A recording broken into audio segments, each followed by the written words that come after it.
I almost burned this jersey this morning when I first heard the news. Not that the news surprised me, but the Cleveland Browns don't deserve Shedeur Sanders.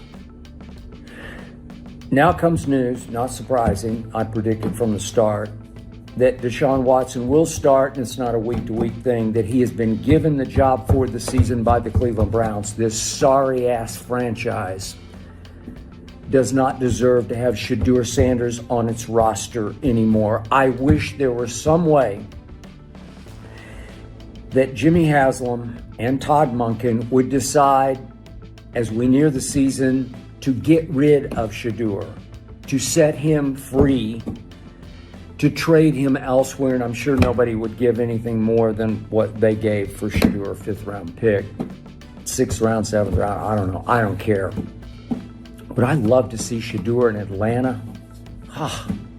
Do I think Shedeur Sanders, this coming football season, could win more games than Penix or Tua could win? And you better believe that I do.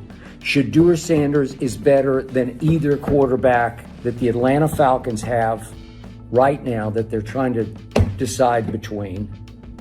I know they spent a high pick on Penix. Tua was a high pick and came with a high salary. I got it. But can you imagine Shedeur Sanders in Atlanta, GA? Can you imagine how that city would go crazy for this guy wearing their jersey? And by the way, this jersey was the 5th highest selling jersey in the National Football League last year. That was after Saquon and Jalen Hurts, Jaden Daniels, and Josh Allen was 4th. Shedeur is the obviously most popular backup quarterback in the history of the National Football League, although he did start some games last year down the stretch for the Cleveland Browns, and I thought he played pretty well last year. Pretty well to very well.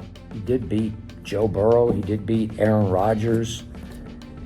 He did win his opening game at Las Vegas for what that was worth. He was playing with what Pro Football Focus ranked most of the year the number 1 worst offensive line in pro football and the dead last worst receiving core in pro football. That's what Shedeur was stuck with last year. And by the way, this competition this year was so rigged that Shedeur was stuck with playing with backups, with 3rd stringers and 4th stringers, some off the roster. There was one, he threw one pass to a tight end who wasn't ranked in the top 4. He wasn't listed on the depth chart in the top 4 tight ends on the Cleveland Browns this year as they continue to rebuild. He didn't get to play with Concepcion or Denzel Boston, the 2 fairly high pick receivers that Deshaun did get to play with in his first preseason start, and he was the starter from the start. It was rigged. I want to see Shedeur get a chance with somebody who wanted him, and I'm calling big baloney on that video that the Cleveland Browns released, courtesy of their videographer who followed Shedeur in. Remember the first day when he introduced himself to Todd Monken in Monken's new office as the new head coach of the Cleveland Browns? Remember that video? We debated it on Gridiron. Some of the other guys, I think Akib said, hey, that's a good sign, because Monken said, hey, man, how are you? Good to meet you, because, hey, we really wanted you in Baltimore. Baloney, they wanted him in Baltimore. They did try. Ozzie Newsome did call Deion Sanders to see if they could take Shedeur early in the 5th round, just before the Cleveland Browns took him in the 5th round. Baloney, Todd Monken. Yeah, we wanted you. I could just see old Todd standing on the table to campaign. We got to take Shedeur in the 4th round or the 3rd round, or God knows, God willing, the 1st round. Stop it. They didn't want. Come on, man. And obviously, at that point, Shedeur is saying, well, I don't want to be a backup quarterback to Lamar for the next 10 years. I don't want to get to play only if he gets hurt. And so Jimmy Haslam said, we'll take him because they needed a distraction. while he continues to grope and grovel and just screw up and make a bigger and bigger mess of his franchise after he gave Deshaun Watson a 5-year, $230 million contract guaranteed. It's the worst contract in the history of pro football. So this year, as Deshaun finally got healthy, coming off 2 Achilles reattachments, twice he's had the Achilles reattached. And then he had the big shoulder surgery on his throwing shoulder. And so over the last 5 years now, Deshaun Watson has played 19 games in 5 years because he's been hurt.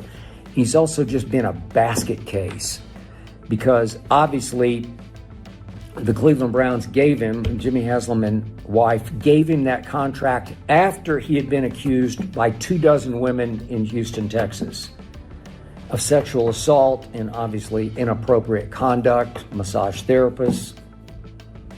2 Texas grand juries had declined to pursue criminal charges against Deshaun.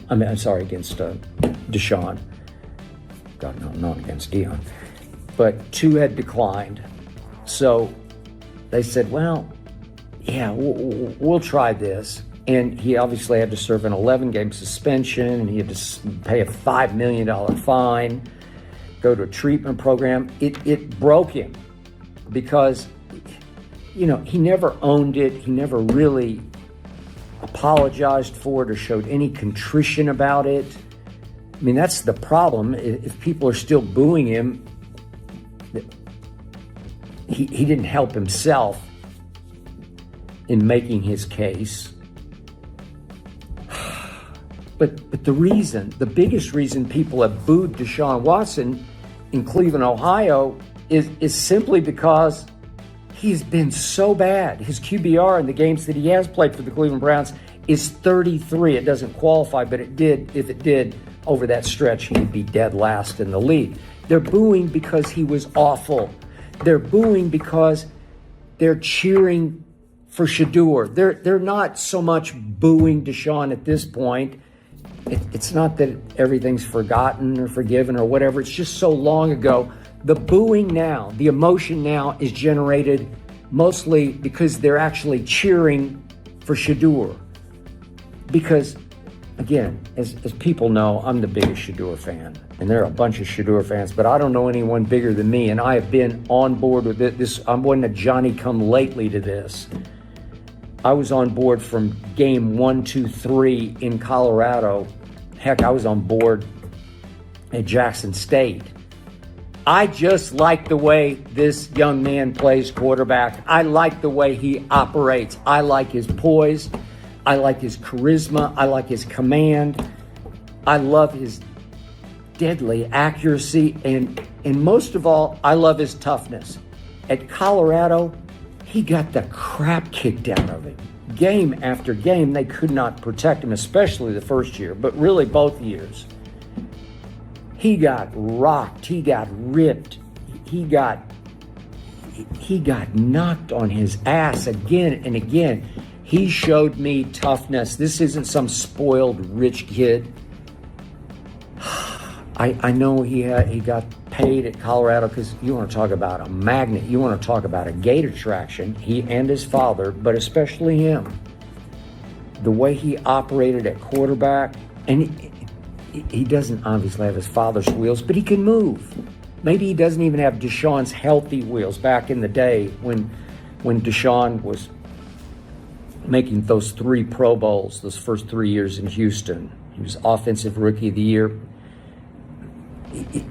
Whatever's left of Deshaun, and it's not Houston Deshaun, but yeah, is Deshaun a little more mobile? Maybe a little more, but Shedeur can move.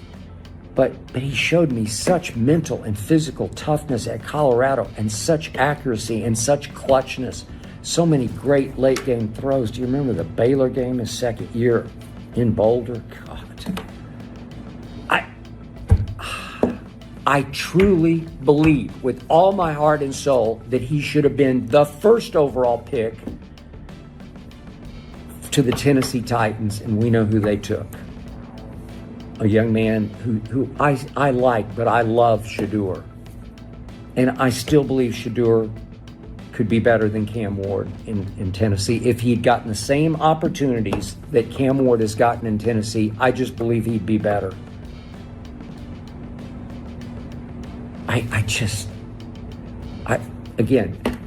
I'm not even saying that he's a perennial Pro Bowl quarterback. I just say he can win football games for you.